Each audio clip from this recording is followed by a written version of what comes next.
Integrisani informacioni i zdravstveni sistem namenjen je za upravljanje procesom lečenja u svim zdravstvenim ustanovama, a integriše nekoliko nivoa zdravstvene zaštite u jedinstveni sistem. Trebalo bi da se realizuje u roku od 2 godine i donese značajne finansijske uštede, ali i koristi za pacijente. Riječ je o jednom od najkompleksnijih projekata u posljednjih nekoliko godina, čija je vrijednost 23 miliona maraka, a finansira ga Fond zdravstvenog osiguranja Republike Srpske. Osnovni cilj za samog pacijenta je da više nema potrebu ići ovjeravati zdravstvenu knjižicu, znači ona će biti nosioc informacije o njegovom osiguranju i nosit će informaciju, odnosno omogućavajući pristup podacima zdravstvenih pacijenata koji se evidentiraju. Tako da to je benefit, odnosno prednost samog sistema, što pacijent više neće morati da ovjerava svoje knjižice. Također, kroz elektronsko upućivanje, pacijent će tačno da zna gdje i kad je, u koliko sati je upućen, nema više šetanja, nema nosanja papira, mislim da će i to stvoriti određene prednosti. Projekat sprovodi konzorcijum firmi MMS Kod i Lanako iz Banja Luke i Ericsson Nikola Tesla iz Zagreba.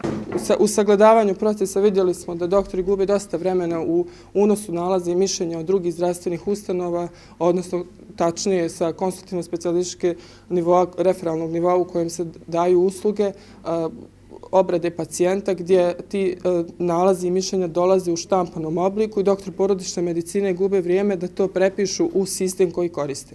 Elektronskim upućivanjem nema toga.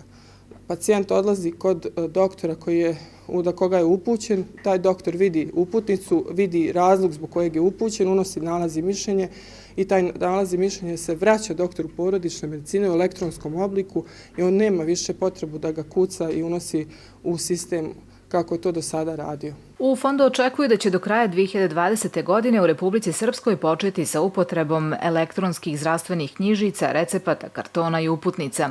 Krajem godine krenuće se sa izdavanjem prvih elektronskih kartica osiguranicima, a prvu elektronsku karticu će svi dobiti besplatno. Integrisani zdravstveni informacioni sistem nakon 2 godine treba biti u primjeni za sve javne zdravstvene ustanove, 55 domova zdravlja i 9 bolnica u Republici Srpskoj, uključujući i Univerzitetski klinički centar.